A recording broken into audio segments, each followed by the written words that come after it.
Primeiramente, boa tarde a todas e todos. É, a gente vai dar início, então, à sessão livre, que se chama Historiografia da Arquitetura no Brasil, Construção Transatlântica. Essa proposição ela foi realizada por uma escrita conjunta entre eu e o professor Guilherme Bueno, né, a partir de uma série de experiências, vamos dizer assim, que nós temos tido ao longo desses últimos anos. Experiências de pesquisas individuais, mas também de pesquisas coletivas, ações coletivas, né? A ideia de trabalhar esses diálogos transatlânticos, ele é justamente tentando entender como o que alguns autores têm trabalhado como a ideia de deslocamento, eles podem ser um enquadramento para leitura, para leituras de história da arquitetura, né? E aí, em vez da gente trabalhar com a ideia que até então lá é muito difundida no período da a gente está tocando telefone propaganda.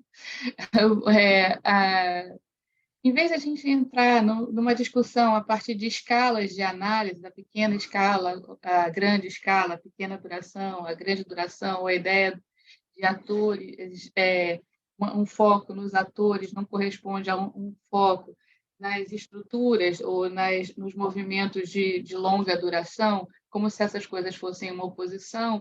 Olhar, então, para esses diálogos transatlânticos é olhar justamente para o trânsito e um corte transversal nessas diferentes escalas de análise na escrita da história. E aí, nesse sentido, o texto que vocês vão ver lá no caderno, ele vai trazendo uma série de referências pelas quais a gente foi passando para justamente trabalhar com essa ideia de multiscalaridade e, portanto, de uma atenção a esses corpos moventes ou esses movimentos como um objeto de estudo.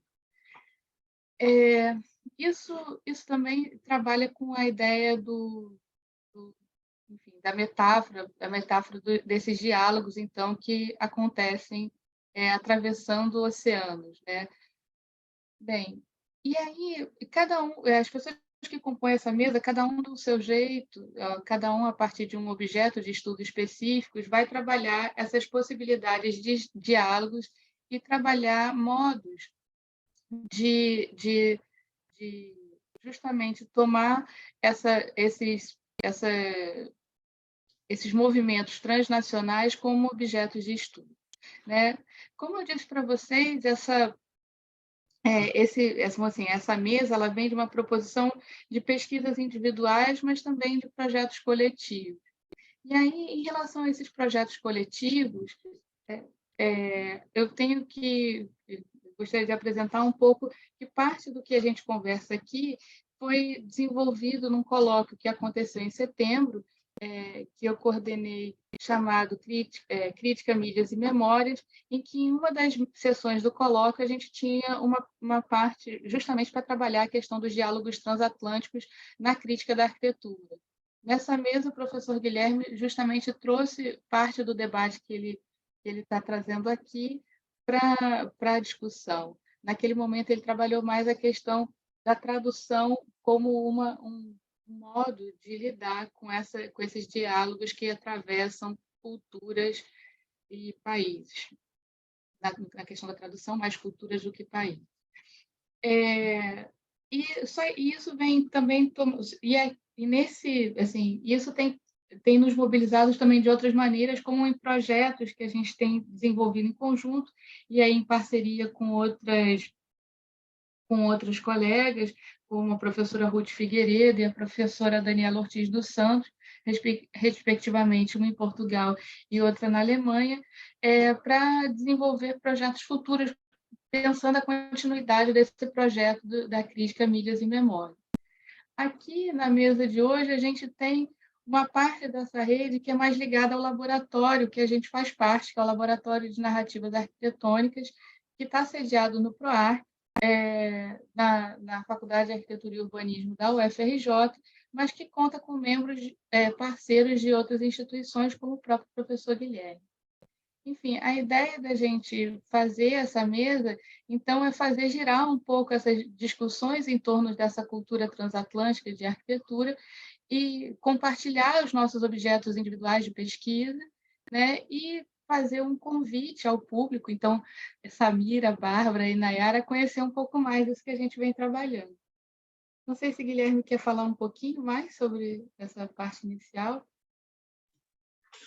Eu acho que é importante apenas assim, assinalar dentro do campo da teoria, tanto da história da arte, o quanto essa ideia de explorar esse diálogo transatlântico, ela vem também assim, em contexto de uma grande revisão dos nossos marcos teóricos, das nossas estruturas narrativas, tanto tem, digamos, acolhido novos estudos de caso, ou novos objetos, mas também vem procurando construir outras metodologias em cima daqueles objetos, digamos, já canônicos ou consagrados.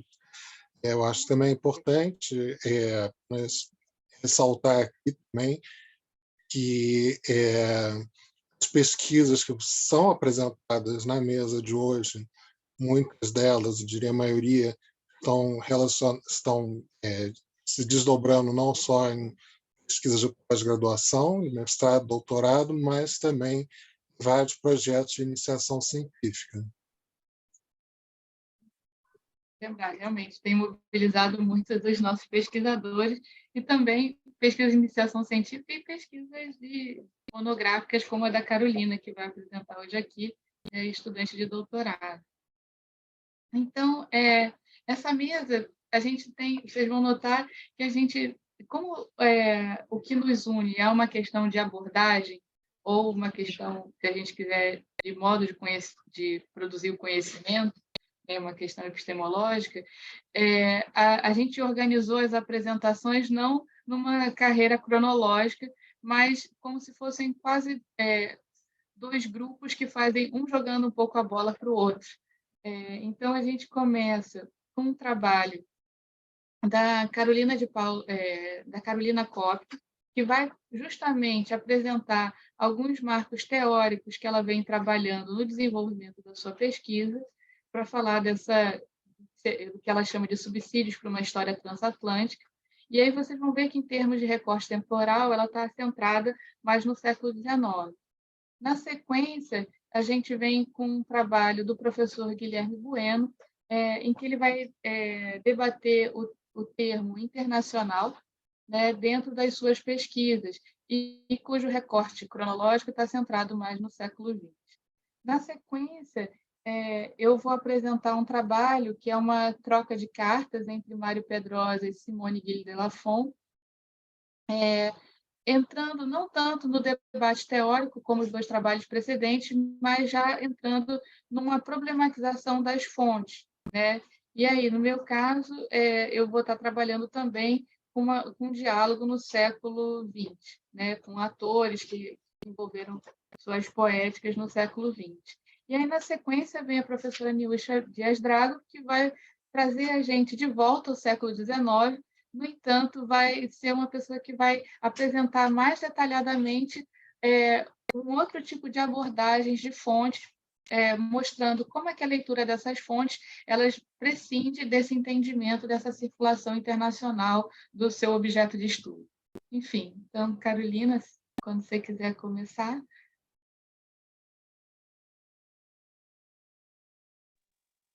Ok, boa tarde.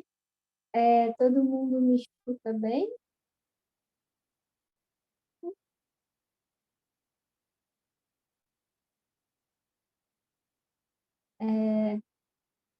Está aparecendo para vocês a apresentação? Agora sim. Então, boa tarde. Eu vou apresentar para vocês hoje o trabalho cujo título é Reformas do Ensino Acadêmico de Arquitetura no século XIX, subsídio para uma história transatlântica, que é um compartilhamento de alguns aspectos, né, com os quais eu tenho me deparado na minha pesquisa de doutorado, que é desenvolvida no PROARC, na UFRJ, sob orientação do professor Gustavo Rocha Peixoto e com orientação da professora Priscila Peixoto, que está coordenando a mesa de hoje. Então, junto com o professor Guilherme, né? Eu vou ler a minha apresentação, porque eu acho que assim eu consigo me manter no tempo, mas se houver enfim, alguma interrupção, alguma questão, eu peço, por favor, que vocês me avisem para então eu interromper. Bom, aqui tem meu nome e o contato, caso alguém depois tenha alguma questão, né, para apresentar. A apresentação está estruturada em cinco partes, né? Então, as duas reformas ponto de partida, entre comparação e conexão, abordagens possíveis, circulações transatlânticas, sujeitos conectados, uma cronologia cartografada em processo e algumas palavras finais. Se alguém puder, eu estou sem acesso aqui ao cronômetro, se alguém puder controlar o tempo e me pode avisar. deixar. Tá bom, obrigada. Você quer que avise Então, quando? quando estiver faltando assim 1 minutinho, 2 minutinhos, eu me organizo. Tá bom, obrigada. Então, as duas reformas ponto de partida. Nossa proposta na presente comunicação é partilhar certas reflexões de cariz historiográfico que têm pautado o desenvolvimento de nossa pesquisa de doutoramento. Tal pesquisa parte, originalmente, da intenção de aproximar, por viés comparativo, as duas primeiras instituições de ensino das belas artes na América Latina, termo que aqui não problematizaremos, que incluíam em seu programa a formação de arquitetos. A Academia Imperial de Belas Artes, fundada, como se sabe, em 1816, no Rio de Janeiro, e a Academia de São Carlos, cuja fundação, na Cidade do México, retoma o ano de 1783. Os primeiros exercícios de aproximação entre essas duas instituições, a partir de uma tomada cronológica, nos permitiram identificar dois eventos que se deram aqui e lá de forma mais ou menos sincrônica e que nos pareceram passíveis de comparação. A reforma pedreira, empreendida na Academia Brasileira por Manuel de Araújo Porto Alegre, a partir de 1855. Eu vou pedir só um instante aqui, porque eu tive um problema no meu computador, deu um problema aqui, só um instantinho.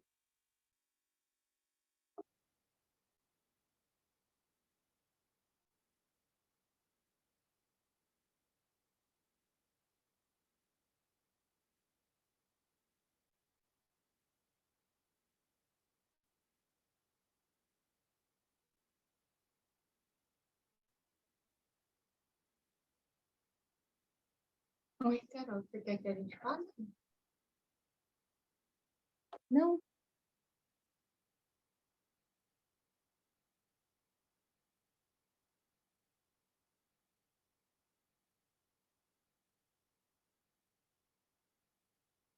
Eu acho que agora vai, peraí, gente.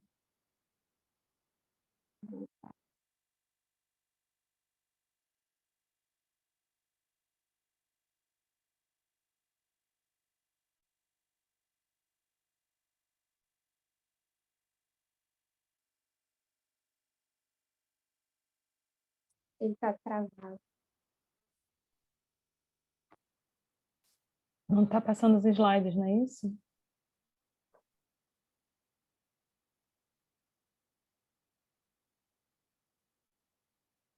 Na verdade, é o meu texto que deu uma travada, mas só um instantinho que ele vai voltar.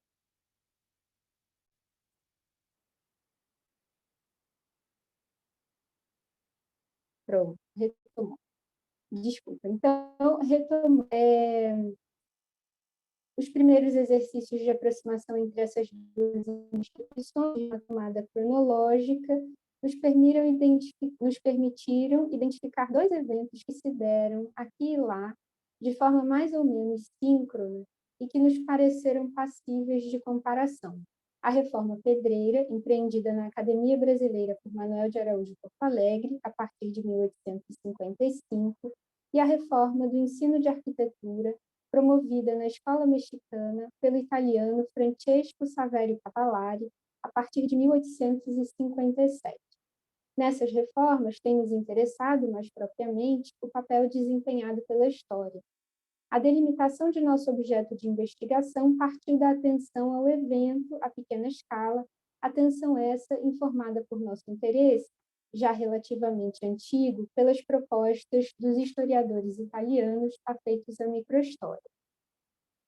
Com vistas, entretanto, a compreender ou delimitar mais precisamente esse objeto, e movidos pela atenção às biografias desses dois sujeitos, iniciamos um processo de ampliação de escala, procurando compreender o que se passou com o ensino de arquitetura em outras instituições das belas artes à mesma época. Esse exercício de revisitar o objeto a partir de uma tomada mais abrangente nos revelou certos limites da abordagem comparativa, que passamos a seguir a expor e que pretendemos superar a partir da proposta das histórias conectadas. Tradicionalmente, quando se pensa na escrita de uma história da arquitetura na América Latina, a estratégia comparativa é a primeira opção que se nos apresenta. A essa abordagem, interessa superar os limites do Estado-nação através do convite à atenção aos fenômenos a partir de uma perspectiva regional. De fato, Mark Bloch publica, ainda em 1928, Por uma História Comparada das Sociedades Europeias, em tradução livre, texto seminal acerca da comparação. Escreve em uma Europa sobressaltada pelos efeitos perversos da exacerbação nacionalista, que havia conduzido ao primeiro grande conflito em escala mundial. A partir de sua posição de medievalista e tomando como objeto a formação dos Estados-nação no continente, nos adverte de que há certos fenômenos sociais que extrapolam os limites políticos em que se enquadram as nações. Refletindo sobre esse texto em outro lugar e tempo, mais especificamente no Brasil de quase 80 anos mais tarde, a historiadora Maria Lígia Coelho Prado defenderá ainda a validade de uma história comparada da América Latina.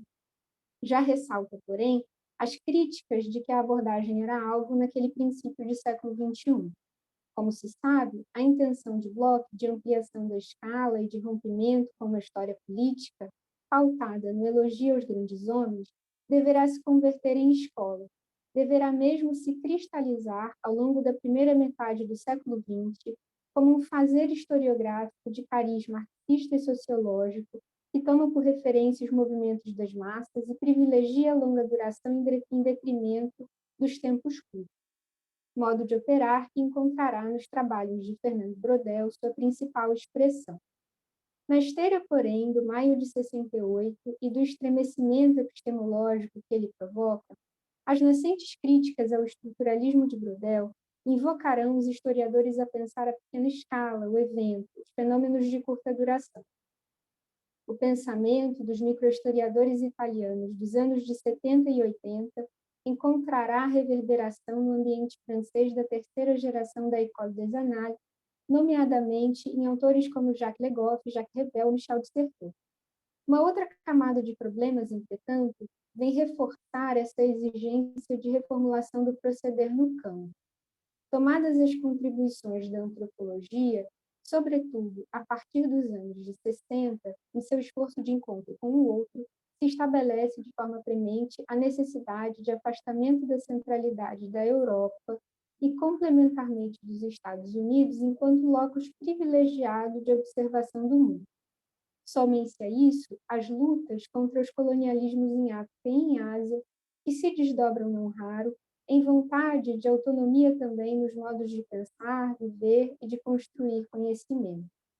Assim é que novos paradigmas, como a pós-colonialidade primeiro ou a decolonialidade mais tarde, vêm provocar uma atitude de deslocamento ou de giro, como se tem dito, com vistas à escrita de uma história a partir de outras referências que não aquelas vinculadas à tradição ocidental.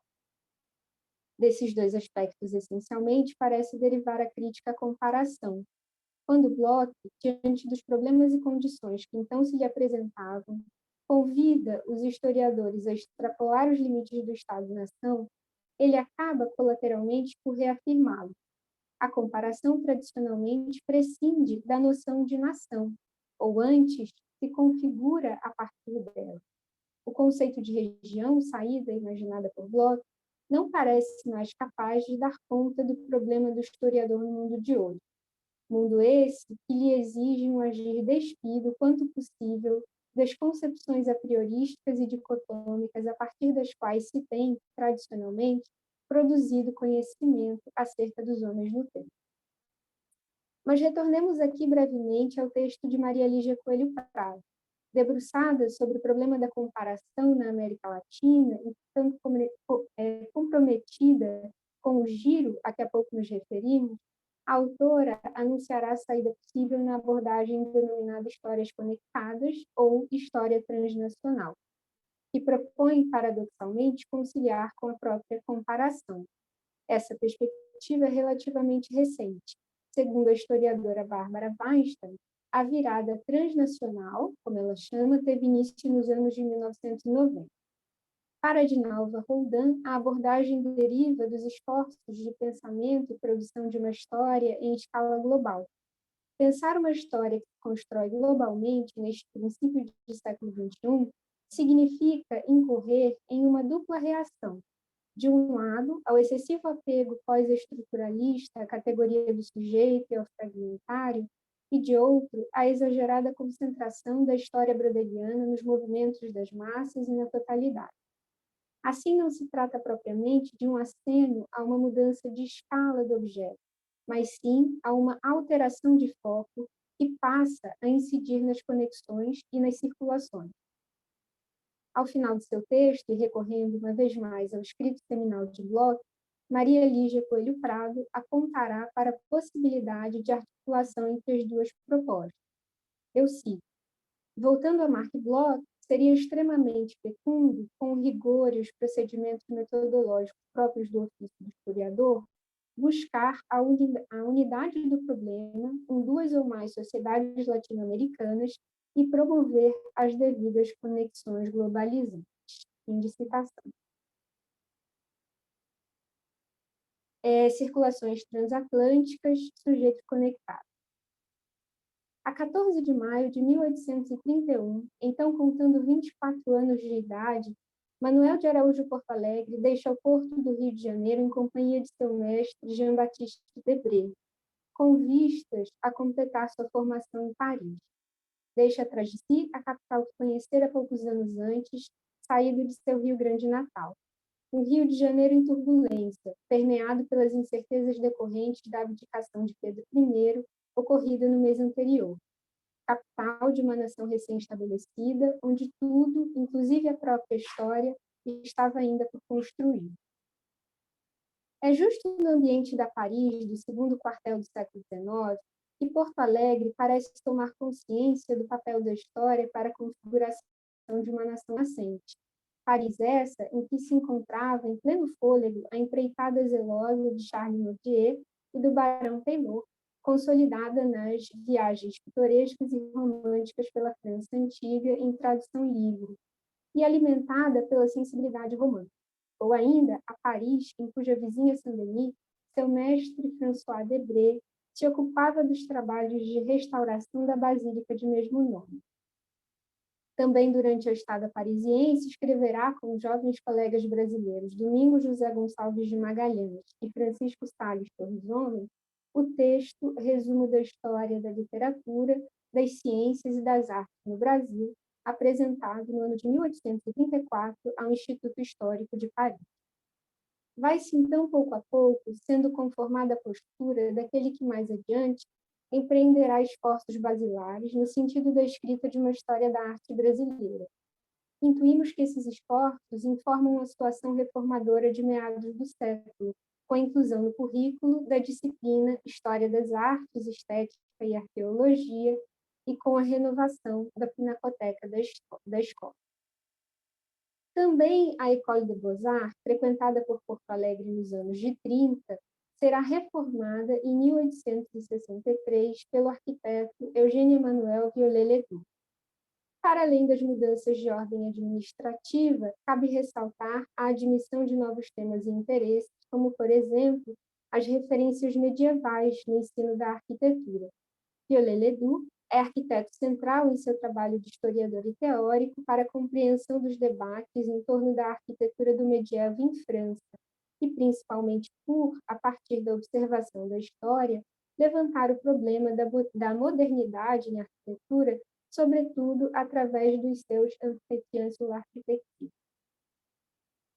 É um Viollet-le-Duc já conhecido enquanto especialista na restauração de monumentos, que, aliás, assumirá a posição de François Debré nos trabalhos de Saint-Denis, que, em 1863, ocupará, ainda que brevemente, a cadeira de Arte e Estética da École, sob protesto do professorado e do alunado mais conservador. Nessa ocasião, promoverá, ao lado de Prosper Mérimée, até 1860, inspetor-geral da Comissão Nacional de Monumentos Históricos da França, reforma do ensino que se estabelece enquanto desdobramento imediato do problema da união entre a grande arte, a arte decorativa e a indústria. Não nos parece mero acaso que, justamente em 1863, Viollet-le-Duc tenha iniciado a publicação dos seus Entretiens. Essa mesma Paris em que se vai construindo a ideia de patrimônio nacional será o lugar de formação do arquiteto Claude François Brunet Debagne, graduado pela École des Beaux-Arts, que frequenta uma década antes de Porto Alegre. Segundo a historiadora da arquitetura chilena, Amari Peliovski, Debagne chegou a trabalhar na Comissão Nacional de Monumentos Históricos, a que há pouco nos referimos, sob o comando de Mérimée. O arquiteto será contratado pelo governo chileno para atuar tanto como projetista quanto como professor. É assim que apresentará, em 1849, o projeto de fundação do primeiro curso de arquitetura no país, vinculado à Universidade do Chile. Em 1853, Debagne publicará um manual intitulado Curso de Arquitetura, escrito em francês para o Instituto Nacional do Chile, em tradução livre, em que estabelece as diretrizes do novo curso. Cerca de 2/5 da obra serão dedicados ao problema da história na formação dos arquitetos e à defesa de seu estudo. Após o falecimento de Debagne, em 1855, a direção da escola será ocupada por outro filho da école, Lucien Ambroise Renaud, cuja biografia será também, portanto, marcada pela travessia do Atlântico. Ensaiadas breves articulações entre Paris, Rio de Janeiro e Santiago do Chile, desloquemo-nos agora para o ambiente italiano do mesmo período. A primeira personagem com que nos deparamos é Francesco Saverio Cavallari, siciliano cuja ampla formação e atuação profissional abarcam os campos da arqueologia, arquitetura, engenharia e restauração de monumentos. Também sua trajetória é marcada por constantes viagens de formação e trabalho, tendo sido nomeado, em 1854, professor na Regia Academia de Brera, em Milão. Na esteira da reforma conduzida por Pietro Salvati Crescenzi, à mesma época na Academia de Veneza, em conformidade com os pedidos de renovação impostos pelo governo central de Viena, sob cujo comando, então, se encontrava Milão, Cavallari apresenta um novo plano de estudos que pretende, antes do mais, alargar o conhecimento a todos os estilos do passado. Convém registrar que Salvático, com quem Cavallari mantém extensa troca epistolar, ensina, a partir de 1849, Estética e História da Arquitetura em Veneza, instituição que, à altura, dirige reforma. A iniciativa de Cavallari em Brera foi alvo de resistência por parte dos docentes mais conservadores. Percebendo a impossibilidade de avançar com seus planos naquela academia, Cavallari aceitará convite do governo mexicano para dirigir o curso de arquitetura na Academia de São Carlos, instituição pioneira no ensino de belas artes na América. Em janeiro de 1857, o arquiteto siciliano chega ao novo país. Oi? Só para chegar 2, 3 minutinhos mais, só, tá? Tá bom. O arquiteto siciliano chega ao novo país, operando reforma que ampliava o currículo do curso de arquitetura de 4 para 7 anos, garantindo aos alunos que o completassem os títulos de arquiteto e engenheiro civil. Uma das novidades do curso desenhado por Cavallari é a inserção no currículo da disciplina Estética das Belas Artes e História da Arquitetura, explicada com monumentos, lecionada no 5º ano profissional.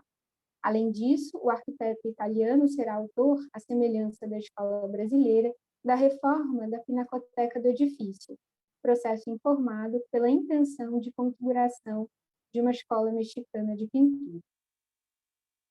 Eu vou passar um pouco rapidamente pela próxima sessão, que apresenta o processo de registro dessas informações que eu fui descrevendo na sessão precedente, num mapa, né? Então, a proposta é entender espacialmente, né, como é que essas reformas, não só as reformas propriamente, mas as publicações associadas a esses sujeitos que eu fui descrevendo, eventualmente aspectos que estejam associados às reformas, ou mesmo a criação de novas escolas, elementos que, de alguma maneira, nos ajudem a compreender as alterações por que passa a formação dos arquitetos em meados do século, com um recorte que vai da década de 1840 até a década de 1860.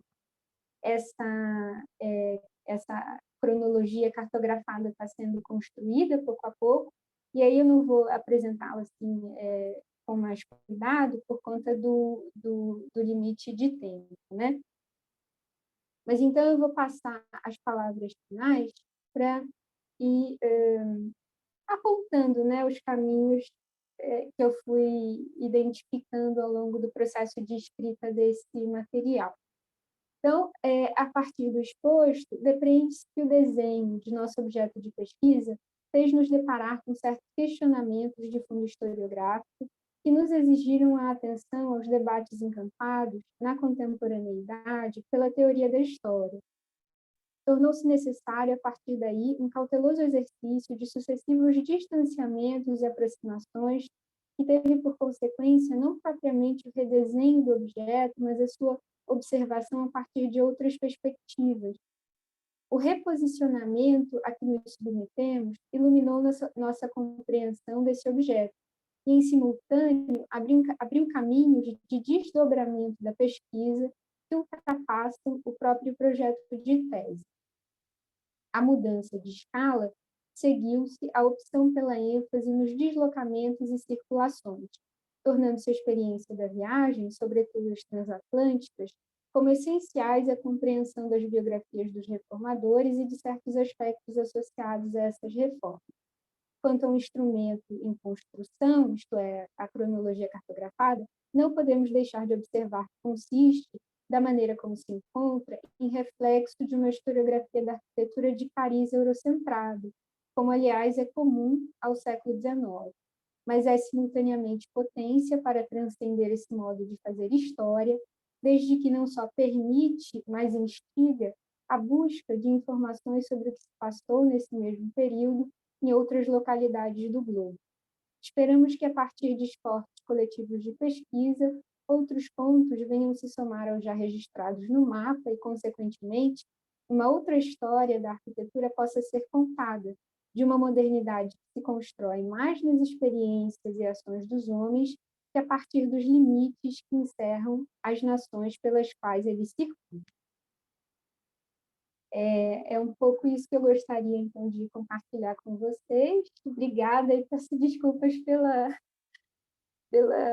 confusão aqui, mas acho que deu para comunicar o que eu tinha preparado. Obrigada, Carolina Koffke.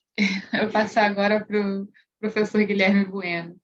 Professor Guilherme Bueno, professor da Universidade Federal de Minas Gerais e historiador da arte.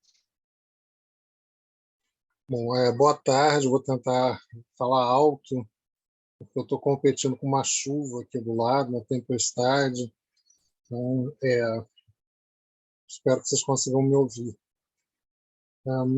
Agradeço a presença de todas as pessoas também, tanto do público quanto da mesa. O nosso objetivo é discutir a noção de internacional no ambiente intelectual da arquitetura moderna brasileira no período do entreguerras.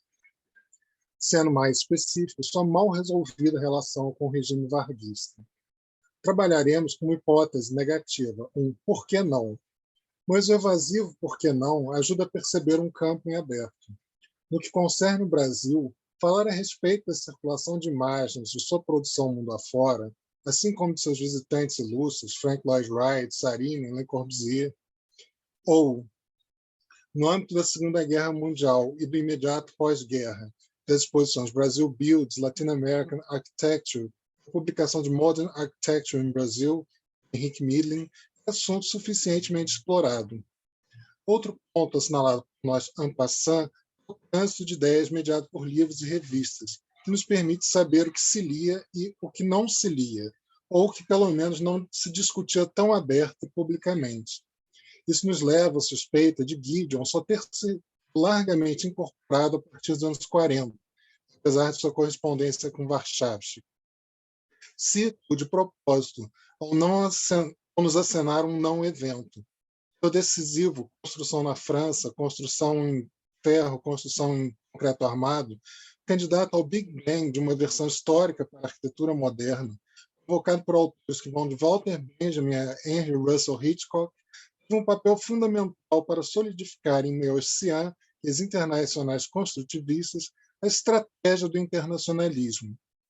Ida em vários cantos, se ele aqui chegou, não frutificou ou passa ao largo.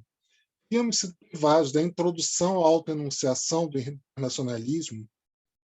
O internacionalismo não nos escapou, apenas não o escolhemos. Não faltaram caminhos para nos familiarizarmos com ele. Ludwig Hildesheimer, em Internationale Neue Baukunst, de 1927, assim o explica. A nova arte da construção não repousa sobre a fundamentação de um esquema estilístico, mas ela é a particular expressão do atual atravessamento de todos os elementos sob domínio de uma vontade criadora de forma. A nova arte da construção não repousa, portanto, em problemas de estilo, mas se fundamenta em problemas de construção. Daí se compreende a surpreendente concordância da forma aparente exterior dessa nova arte da construção internacional, expressão elementar de uma nova mentalidade construtiva. Gropius, em Internacional Architecture, fala de uma vontade de forma comum na fundação de um novo tipo, cujos representantes se encontram em todos os países cultos da Terra. A conquista está subentendido nas conexões de Adolf Benn, Der moderne Zweckbau, de 1929, Gustav Platz, 1927, o Baukunst der neuesten Zeit, a arquitetura dos tempos mais recentes, e Platz converge na hipótese de consolidação de um estilo. No mesmo ano, Walter Kurt Benz, a vitória do novo estilo de construção, com sua certeza de, citando, originalidade desse movimento, suas conexões íntimas com a vida espiritual de nosso tempo, serem constatados por seu caráter internacional e, o fato dele, o estilo, emergido em vários países simultaneamente com objetivos similares. Em 1932, essa visão é revisada nos Estados Unidos por Hitchcock e Johnson. Espectros de versões, o proselitismo assume em Karel Teig, na Tchecoslováquia, um tom de engajamento alinhado a Benn, pois, segundo ele, a nova arquitetura surge com a emergência da indústria das máquinas e a consolidação da sociedade capitalista, estabelecida em bases industriais. Assim sendo, o internacional envida um princípio cultural e político de horizontalizar relações antes regidas pelo universal, termo abstrato que é arbitrar as competições entre nações desde o final do século XIX.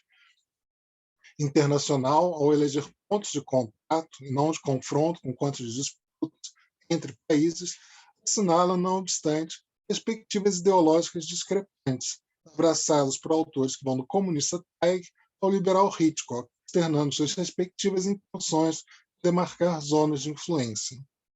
Não menos importante, guardadas as variações, todos esses discursos pressupõem o ingresso ativo na conjuntura industrial de um capitalismo ou socialismo não periférico.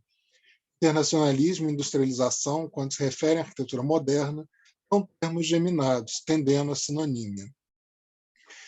Esse preâmbulo, ao nos lembrar a quantidade, para não dizer febre, de livros publicados entre 27 e 32 propagadores do internacional, nos conduzem à pergunta: por que não se produzir aqui algo similar, ou, para ser mais preciso, como a arquitetura brasileira se posicionou em relação a isso?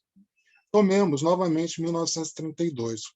Recorrendo ao nosso calendário oficial, já teríamos 10 anos de modernismo. Nesse mesmo ano, o MoMA inaugura sua famosa exposição Modern Architect, tendo como dos subprodutos o livro The International Style, focado na arquitetura desde 1922. Não precisamos perguntar a razão de não constar nenhuma realização brasileira no livro.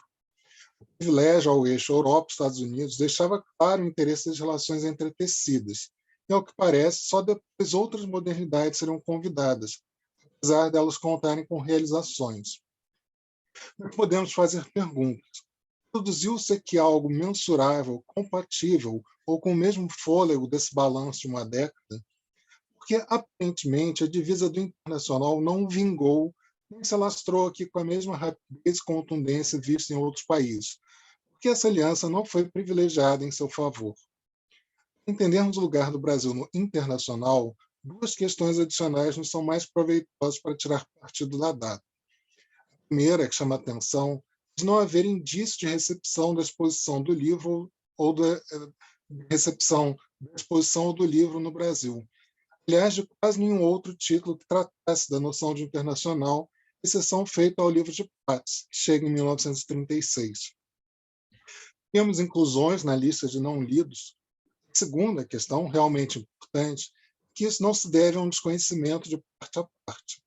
A arquitetura brasileira não estava fora das miras das metrópoles internacionais. Ela estava, mesmo minimamente, no mapa, conforme testemunha a aparição da Casa Modernista de Warszawski no filme de Moderne Wohnung, de Hans Richter, em 1930. Essa imagem, esqueci de marcá-la, por favor.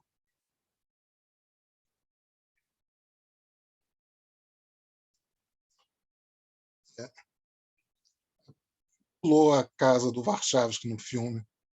Mas, enfim. Obrigado.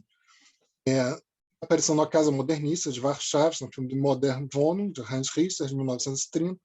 Sua menção vaga em um balanço retrospectivo do movimento holandês De Stijl, em 1927. Próxima imagem, por favor. E, por fim, sua inserção na rede de difusão alemã da revista Das Neue Frankfurt. Soma-se-lhes a reprodução de um projeto não construído de Hugo Hering para o Clube Germânia, no Rio de Janeiro, ilustrado no livro de Gropius. Acho que está antes desse.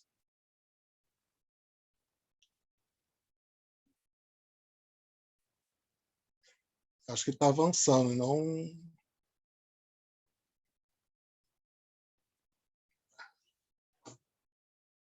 Eu vou continuar. Desculpa, acho que fui eu que desordenei os slides. Está bem antes, é que o slide estava depois de 3. Volta aí 3. Essa. Desculpa pelo zigue-zague. Se considerarmos o contexto, tomando a cidade do Rio de Janeiro como estudo de caso, temos para as contingências locais um cenário moderno interessante e, até certo ponto, propenso à recepção de novidades. A cidade contou, entre o final dos anos 20 e o correr da década de 30, com 4 publicações devotadas à arquitetura moderna, um número expressivo para o tamanho de seu circuito. A revista Arquitetura, editada pelos estudantes da Escola Nacional de Belas Artes, encerrada em 1930, foi sucessora indireta à revista de Arquitetura, vinculada ao diretório acadêmico do curso na mesma instituição, a revista da Diretoria de Engenharia da Prefeitura do Distrito Federal, cujos artigos eram citados referências bibliográficas internacionais, base criada pelo arquiteto alemão imigrado Alexandre Altberg.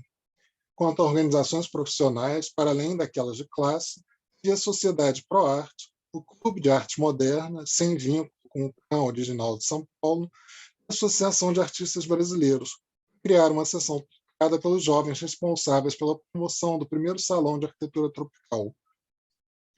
Vistas as coisas por esse ângulo, assim como por artigos de jornal interessados em diferentes correntes internacionais, como demonstra uma matéria sobre a arquitetura soviética de Cordeiro de Azeredo, edição de 26 de agosto do jornal Correio da Manhã, terreno que seria potencial para investidas mais ambiciosas.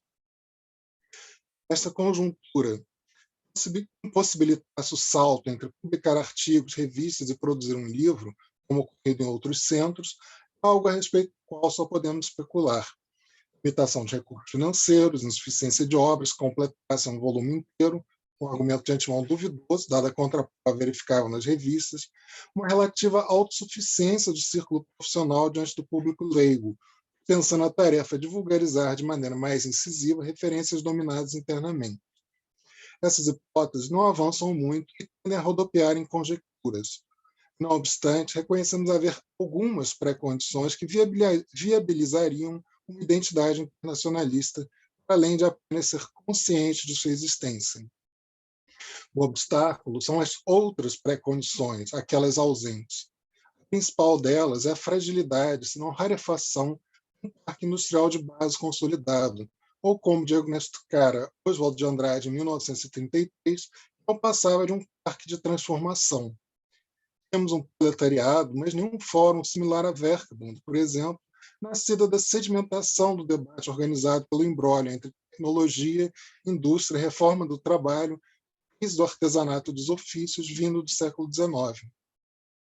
Apesar das referências às máquinas nos textos aqui escritos, aquela agenda beiraria o ficcional em um país no qual a chaminé, apesar de honrosas exceções, como a Teleoperagem de Tarsila Amaral de 1933, ainda ponderava como alegoria de um virtual progresso a ser abraçado, não como índice da luta de classes. Sequer conquistar essa autonomia da produção de concreto e estruturas metálicas. Lembrada a geminação entre internacionalismo e industrialização, constata-se a inviabilidade daquele primeiro poder ser convocado seriamente e muito de nossa modernidade se enraizar em metáforas de promessas, mais que criteriosas e bem intencionadas. Materialmente falando, há uma parcela substancial de importação na modernidade brasileira, que ensaiará o equilíbrio frente a tal deságio numa progressiva busca de formas originais. Assim sendo, é legítimo cogitarmos que essa adversidade fomentou a invenção de um modo singular de ser moderno, em detrimento da não reposição fiel das condições promulgadas desde a Europa. Ecoará na década de 40 a promoção compensatória da genialidade milagrosa de Oscar Niemeyer. Outro aspecto, quanto à maneira de se reconhecer como internacional, pode ser descrito à luz de uma psicologia de classe. Um extrato significativo dos modernistas, afunilado no círculo dos arquitetos, equilibra ambiguamente seu lugar de atuação e seus destinatários. O interesse pela herança construtiva do passado colonial, a pesquisa de uma arquitetura pertinente ao clima, ensaiada no Salão de Arquitetura Tropical, a adesão às novas causas sociais da arquitetura, testemunha uma sensibilidade ao terreno onde eles se situam. Mas isso não revoga um distanciamento intrínseco à mentalidade de elite, cuja ênfase na especialização técnica é, por um lado, um pressuposto ético, mas, por outro, a restrição de quem pode dizer algo aceitável ou ainda a indicação a qual comunidade se pertence e quem dela participa. A missão da arquitetura moderna, acolhida como universal, é apreendida de fora para dentro e espera o reconhecimento vindo a lures. Esse quadro reitera um complexo de subalternidade, no qual o assentimento às influências dos países centrais evidencia dilemas.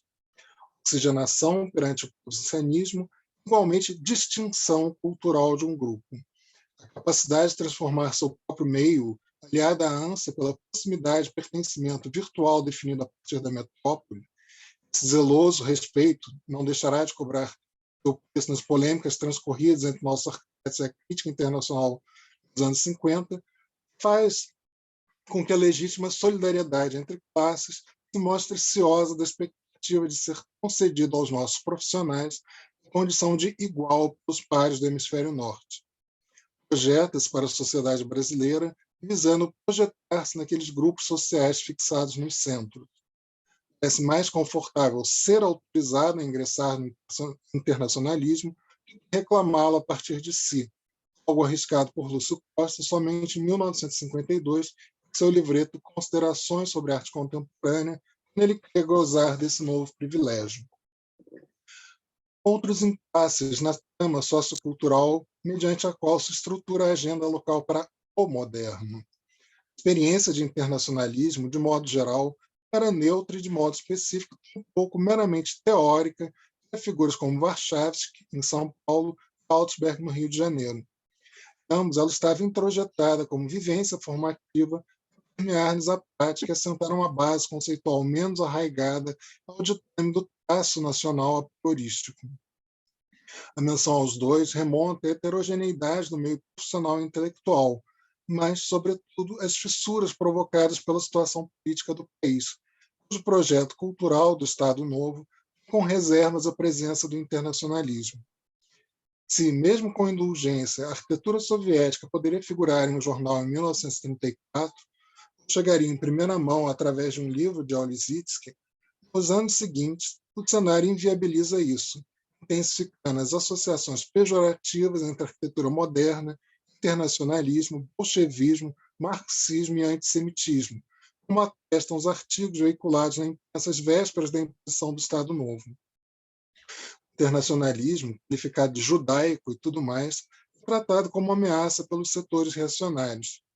Em meio a essa guerra cultural, as opções de ser moderno têm suas margens de negociação estreitadas, atacadas por figuras como Arquimedes Memória, Manuel Gondim da Fonseca, Carvalho Souza e Júlio Dantas, intelectual escritor português, que assumiria na década seguinte o posto diplomático no Brasil, o sentimento de internacionalismo acaba involuntariamente por constituir um entrave, um ponto cego da teoria local do modernismo. A Segunda Guerra e a posterior adesão aos aliados desconfiança com tudo que é estrangeiro intensifica o leque de filtros. Ademais, o conflito mundial espelhou o caso da retórica internacionalista. Reduzamos o dilema do internacional ao simplismo, descartando anseios originais. A centralização promovida pelo Estado Novo interfere gravemente na articulação das hipóteses de modernidade disponíveis, estando naquelas mais convenientes ao seu projeto nacional. Nelas se espera novas alegorias para a República do moderno e brasileiro, que separem o Estado Novo da República Velha. Se tratando de uma revolução perpetrada por setores oriundos de classes conservadoras, essas cooptarão a versão do avanço construído e assentado na tradição, assimilando-a como uma modernidade protegida pela historicidade do substrato nacional, mas cunhada, é bem verdade, pelos modernistas desde a década de 20. A hipótese de modernismo depender do nacional como mecanismo de salvação nos parece, no fato mesmo de o debate dessa divisa, despertar polêmica ou controvérsia interna maior, reiterada a heterogeneidade mencionada por nós, criando a falsa impressão de um consenso. A nova ambiguidade se sobrepõe, marcada pela linha tênue entre acordos, pressões e autenticidade de programa. Gostaria de encaminhar a parte final dessa comunicação, recorrendo a uma passagem de Razões da Nova Arquitetura, redigido por Lúcio Costa em 1936, que eu cito. Além daquela aparente uniformidade, ainda se quer atribuir à nova arquitetura outro pecado, o internacionalismo. Acreditamos que tal receio seja, no entanto, tardio, pois a internacionalização da arquitetura não começou com o concreto armado e o pós-guerra. Assim, o internacionalismo da nova arquitetura nada tem de excepcional, nem de particularmente judaico, como num jogo fácil de palavras se pretende, apenas respeita um costume secularmente estabelecido. É, mesmo neste ponto, rigorosamente tradicional. O trecho acusa violência conjugada de antimodernismo e antissemitismo, manipuladoras do termo internacionalismo.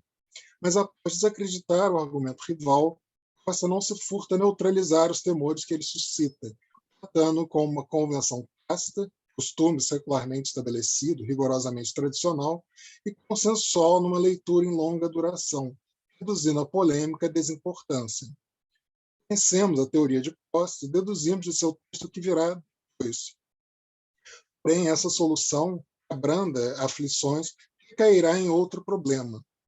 Respeitando o afã de pular o intermédio acadêmico do século XIX, ela, a reboque, recalca da modernidade, não obstante citá-la popularmente, a crise deflagrada pela industrialização, talvez por ela simplesmente não ter existido como premissa e problematização da arquitetura moderna brasileira, também lida constrangida com a natureza da mão de obra que ergueu os nossos monumentos do passado. Nossa história moderna é atravessada por situações aquém da modernidade. Com isso, os desafios do internacional e industrial só podem figurar de maneira enviesada, chegando teorias e materiais de navio. O transatlântico diz para uma cultura fabril baseada na indústria têxtil. A direção a ser tomada por Costa não é isolada. Pedro Corrêa de Araújo, autor e crítico, defenderam em 1931 uma estética brasileira. Só ela garantiria a sedimentação de um valor moderno autêntico, como discorre em um artigo. Ainda não chegamos a descobrir e gostar do que é nosso. Desejando concorrer ao movimento internacional, o que é muito meritório, não percebemos que nos falta o principal para concorrer: originalidade. Aludo não a extravagâncias, mas a genuínos característicos. Sim, podem estrangeiros falhos de razões vir aqui pescar e criar discípulos. Podem os patrícios ir lá fora só pescar a moda, ou aqui ler as revistas lá de fora em brasileiro. Essas revistas em francês são para a França, em alemão para a Alemanha, em Yankee para os Estados Unidos. Na organização de nossos caracteres, das razões brasileiras, florescerá de certo a nossa arte. O autor não esconde seu chauvinismo, estrangeiros, falhos de razões, mas reconhece o dilema que o internacionalismo enfrenta. Notamos a consequência impingida pela transformação da retórica na transformação da plástica. A alma nacional reclama plasmar de uma cultura de formas agora moderna, que equivale à primeira em busca da média ponderada. Em janeiro de 1937, o jornal Correio da Manhã apresenta os projetos vencedores do concurso da sede do Ministério da Fazenda. Em segundo lugar, uma proposta hoje pouco lembrada de Jorge Machado Moreira, Oscar Niemeyer e José de Souza Reis sugere um prisma horizontal compósito das soluções de Le Corbusier, do Ministério da Educação, e o edifício de escritores em concreto de Mies van der Rohe, de 1923. Qual o limite entre o internacional e o nacional? As palmeiras, o monolito do homem brasileiro? A de 1936, ano das ponderações de Costa, trata-se de um projeto de transição, ou, apesar de seu desenho seguro, um projeto em impasse. Excetuadas as palmeiras e a estátua, o nacional desaparece. Porém, o edifício existe em função delas, até o dia em que o brilho soleil anime a fachada ou a curva floresça imperiosa na pampulha. Uma transformação da arquitetura moderna brasileira ele equilibrava-se entre lançar-se ao mundo ou emergir na autoanálise antecipada.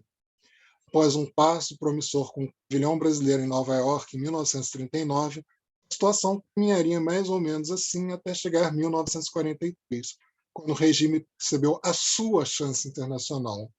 Depois, a história é bem conhecida. Obrigado. Obrigada, Guilherme. Eu vou passar logo, porque eu estou um pouco preocupada com o horário, para a gente não estourar o tempo da mesa. Então, acho que agora eu que apresento. Carolina, você vai passar? O que é que eu passo? Eu passo? O que for mais confortável para você. Eu posso passar aqui também. Vou passar aqui. Deixa eu só. Peraí. Só um minutinho. Tudo que eu tinha pensado em não fazer, eu mesmo estou fazendo. Eu fui fechar o WhatsApp para não pular nenhuma mensagem para vocês durante a apresentação.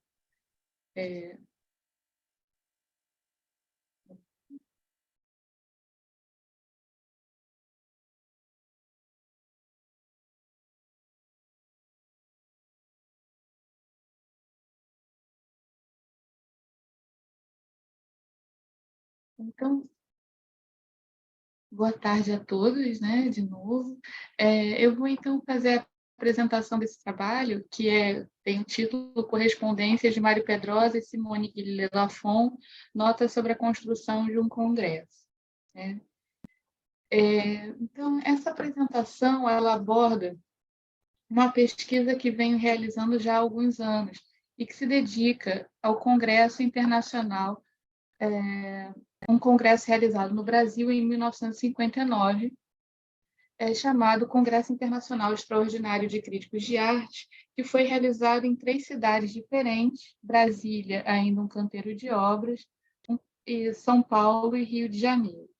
No entanto, a apresentação de hoje se centra em uma parte da pesquisa na qual ainda estou dando os primeiros passos. Trata-se da interpretação de um conjunto documental que consultei nos Archives de la Critique d'Art, em Rennes, na França, no qual localizei a troca de cartas de Simone de Delafont e Mário Pedrosa.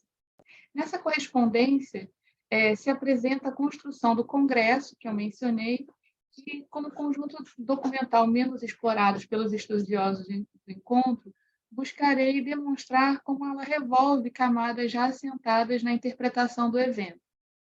Para integrar os debates dessa mesa, creio que seja particularmente importante salientar o momento em que será discutido o mapeamento das fontes. Buscarei demonstrar os impactos. Esqueci de marcar o meu próprio tempo.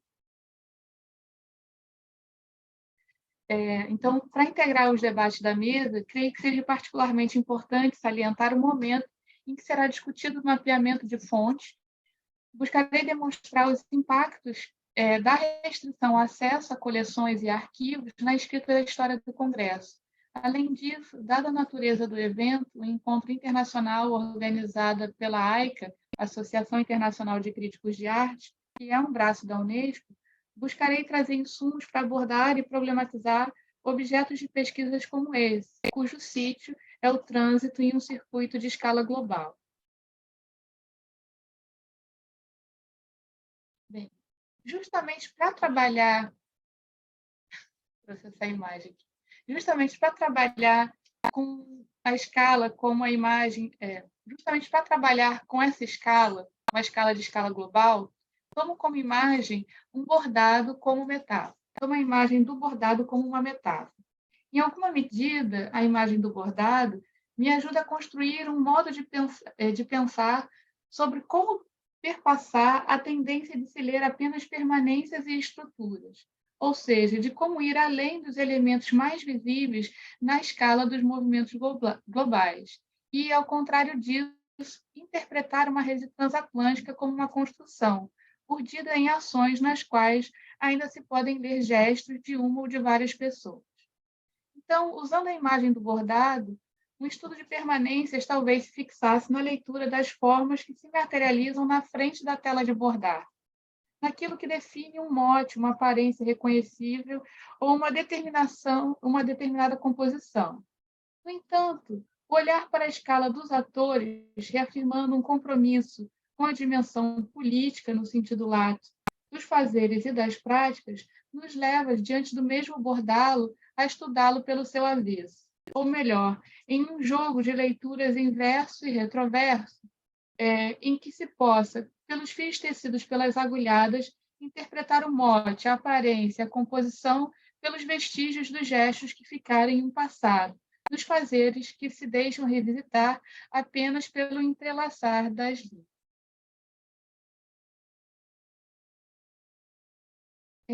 A escolha desse modo de investigação, em parte, reverbera inquietações que precedem a pesquisa que eu trago hoje aqui. Trata-se de um caminho que venho percorrendo há alguns anos. No entanto, ela também parte de um problema específico enfrentado por essa pesquisa. Há quem diga que enxergamos problemas para os quais fomos preparados para ver, e talvez isso seja verdade. Nesse momento, sinto que preciso tornar mais concreto o que eu gostaria de falar. A pesquisa do Congresso,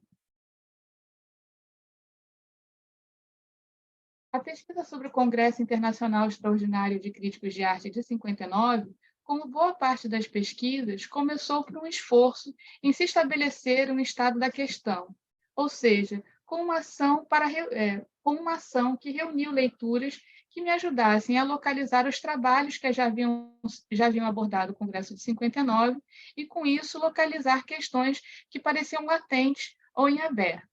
Nesses slides, vocês podem ver parte desses textos que eu revisitei.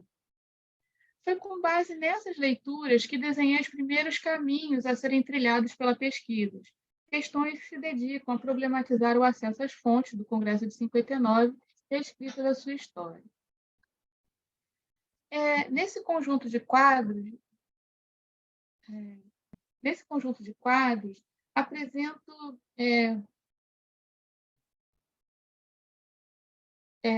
No quadro que apresento nesse slide, podemos observar parte da cartografia que me ajudou a enunciar o problema.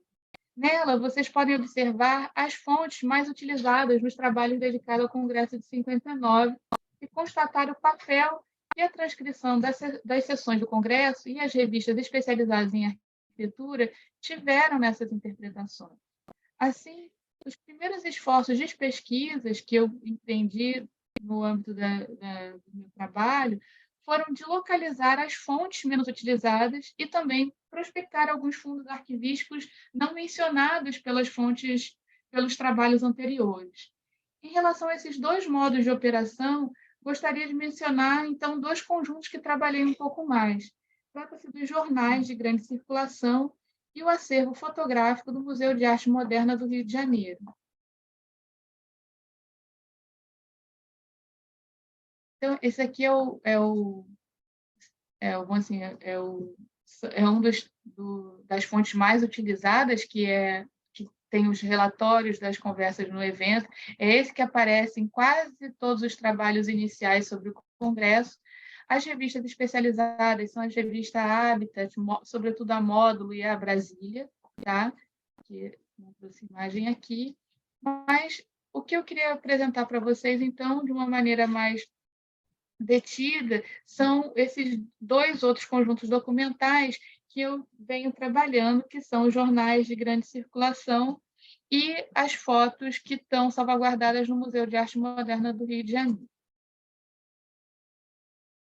Como já apresentei em outras oportunidades, os jornais de grandes circulações eram citados como fontes importantes para os estudos dos trabalhos do Congresso 59 há bastante tempo. No entanto, não haviam muitos trabalhos que o tomavam de maneira sistemática. Apenas recentemente, com o processo de digitalização e inclusão de ferramentas de leitura OCR nos arquivos digitais, como a Biblioteca Nacional, como tem sido feito pela Biblioteca Nacional, que foi possível trabalhar com jornais de grande circulação de maneira extensiva e seriada. O trabalho com jornais contribuiu para uma aproximação mais direta daqueles que eram os principais atores do Congresso, os críticos de arte, visto que na década de 50, boa parte desses críticos tinham atividades regulares nas suas redações. Talvez esse fosse o vínculo empregatício ou institucional mais efetivo desses críticos. Sintomático desse processo é, por exemplo, a menção de Mário Pedrosa numa das cartas que eu consultei lá no Arquivo da Crítica da Arte. Ele faz menção, para falar do Jornal do Brasil, por exemplo, ele escrevia no meu jornal, né? Portanto, fazendo uma analogia, né? Lançar um olhar atento aos jornais é como se pudéssemos acompanhar uma obra observando seu cantor. Já nas fotografias do Museu de Arte Moderna do Rio,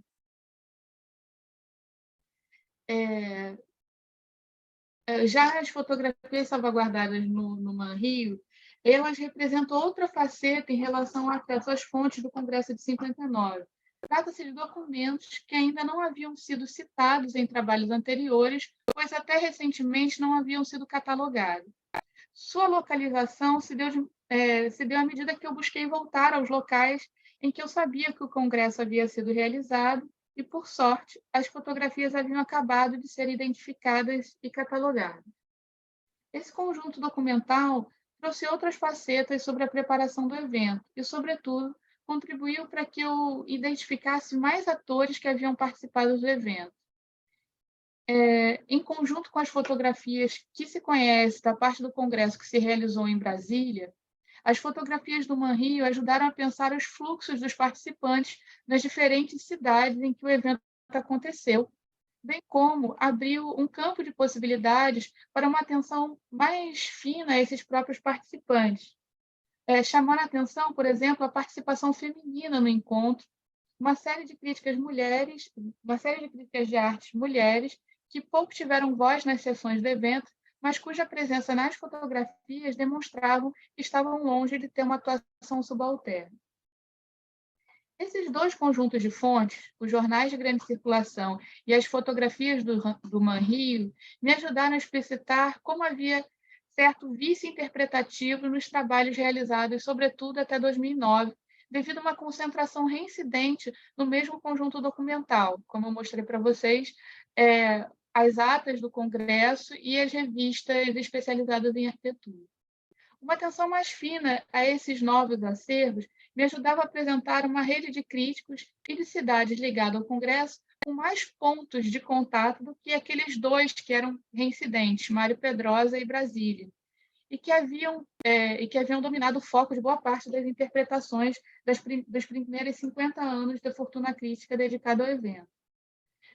Bem como ajudava a ver uma situação geopolítica peculiar, a movimentação de atores do campo social, sobretudo aqueles ligados à produção de bens culturais, quando se vivenciava uma espécie de hacking de uma capital política, o Rio de Janeiro, e o nascimento de outra, ainda em confeições de canteiro de obra, Brasília. E entre elas, a já estabelecida capital econômica do país, São Paulo, jogando pesado para atrair para si a centralidade de atividades culturais. No entanto, eis que eu tenho a oportunidade de fazer uma incursão nos arquivos da crítica da arte, lá em Rennes, na França, e como diz Arlette Farge, a cada entrada no arquivo roda-se um caleidoscópio e um novo arranjo de documentos faz com que tenhamos novas perspectivas sobre o evento estudado. Certamente, o que propõe aqui não é uma varredura nesse terceiro conjunto documental. Isso nem é a proposta desse trabalho, nem estaria no escopo do tempo dessa sessão livre. No entanto, gostaria de compartilhar com vocês elementos que me ajudaram a reposicionar a pesquisa.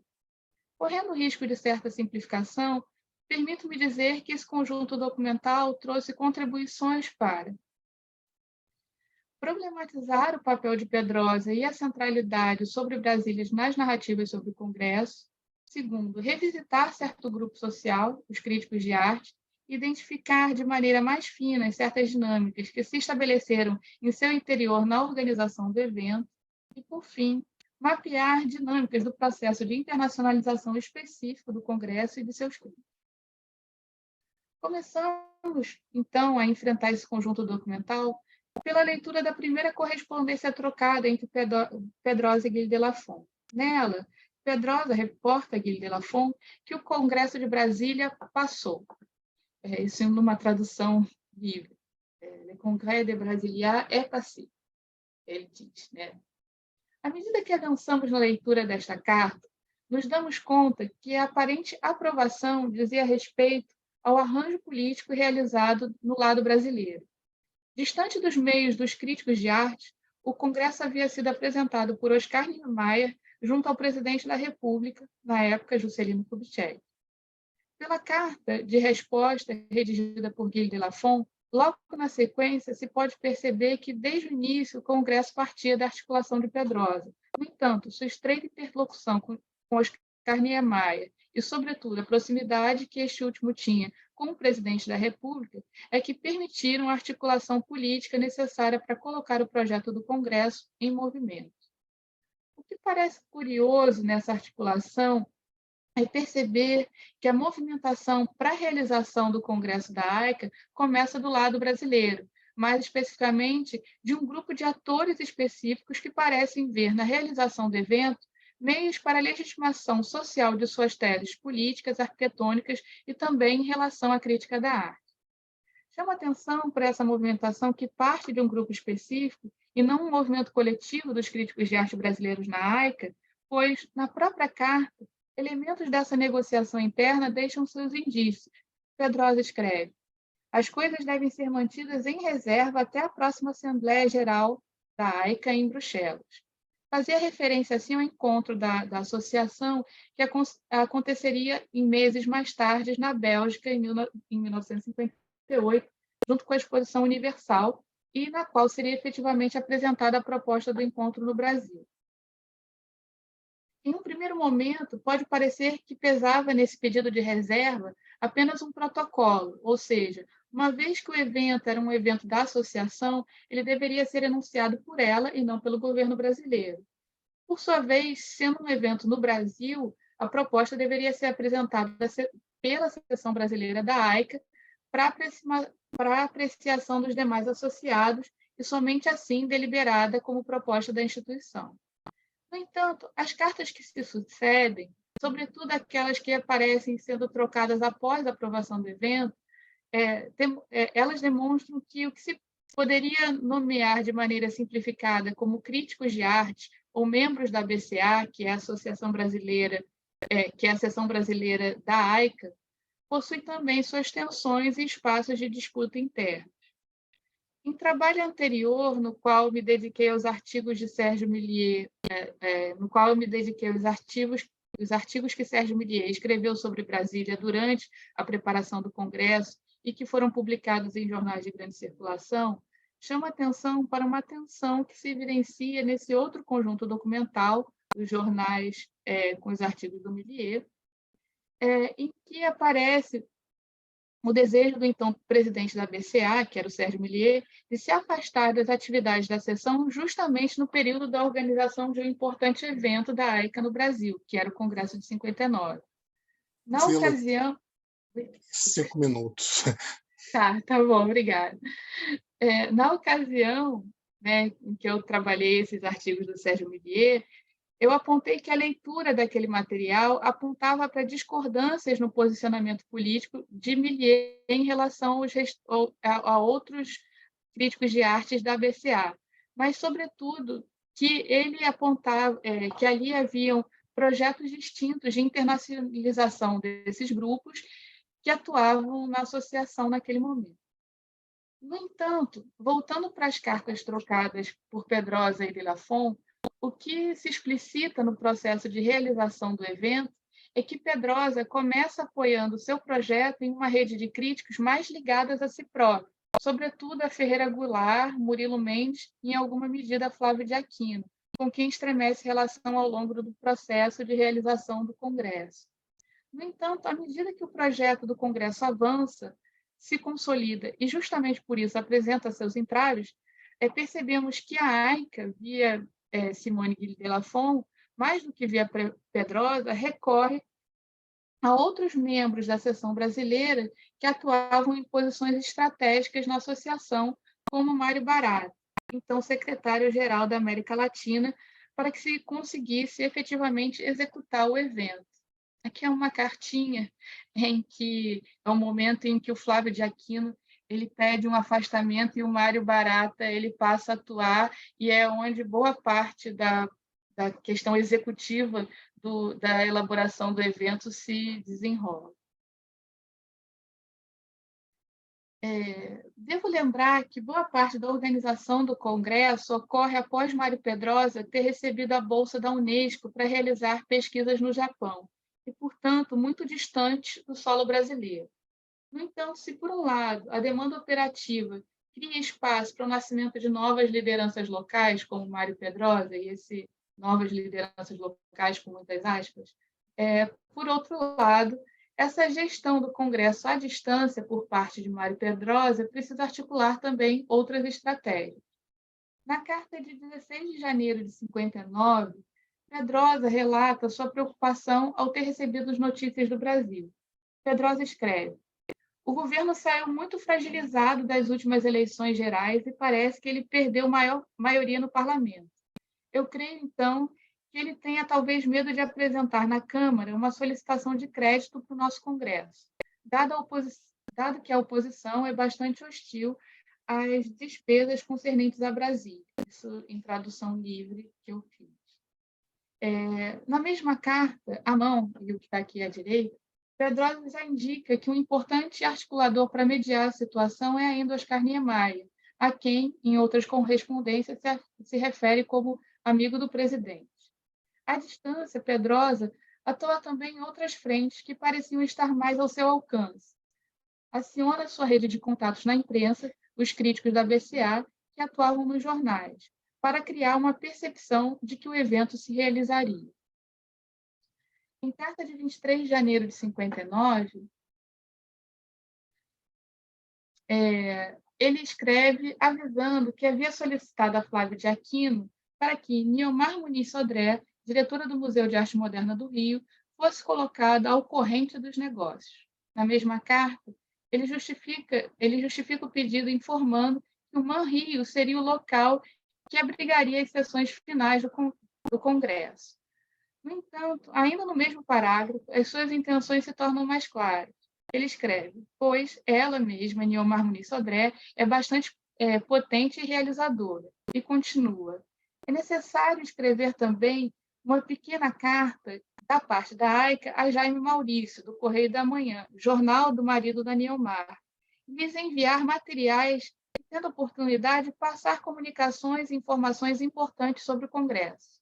E mais à frente, na carta a Gilles Delafont, o Pedrosa ainda escreve, fale para o Jaime Maurício da importância do seu jornal no campo das artes, no Brasil. Diga a ele também que nós, os membros brasileiros da AICA, responsáveis pelo Congresso, temos a intenção de organizar um comitê especial da imprensa para colocá-los em relação com os confrades jornalistas estrangeiros que virão ao Congresso. Deixe passar alguns dias e envie algumas notas mais ou menos parecidas para Bento, Barata e Flávio, no Rio, e Maria Eugênia Franco, Millier e Lorival Gomes Machado, em São Paulo. É necessário que nós pautemos agora cada vez mais pequenas mensagens na imprensa do Brasil e no estrangeiro sobre o encaminhamento, a marcha dos trabalhos do Congresso.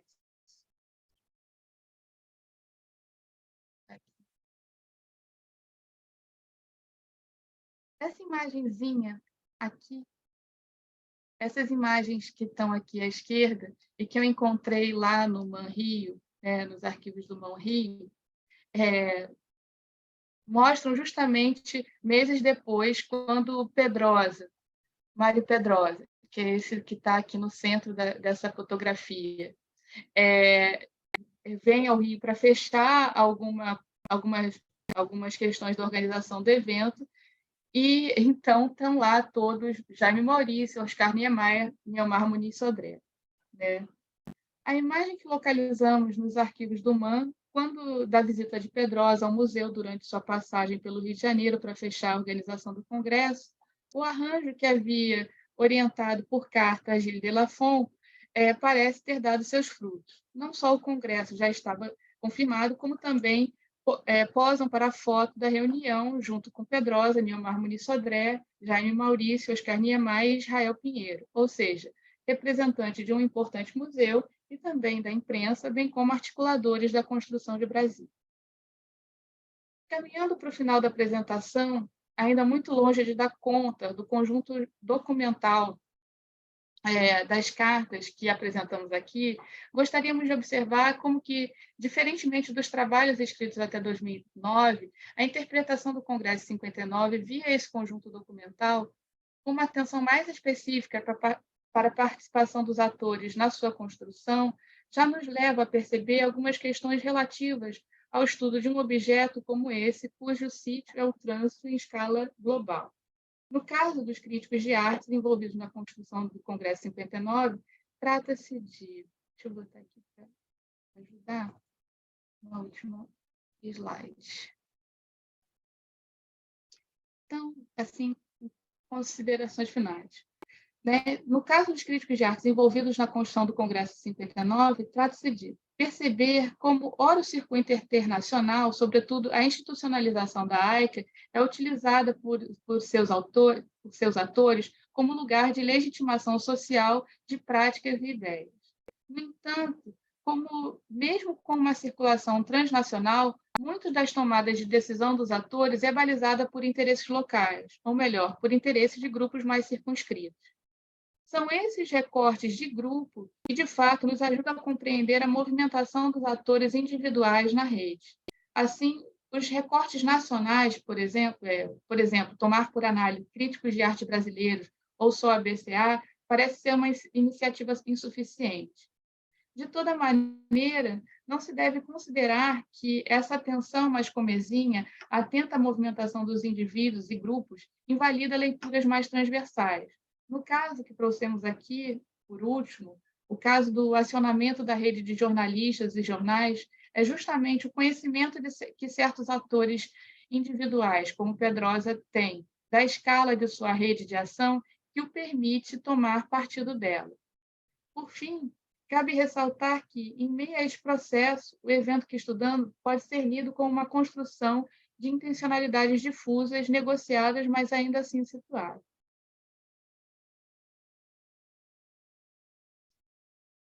Aí, enfim, acho que eu pulei uma parte aqui. Isso é um pouco para mostrar as coisas que eu fui levantando em torno dessa documentação. Então, acho que eu termino por aqui. Passei, desculpa.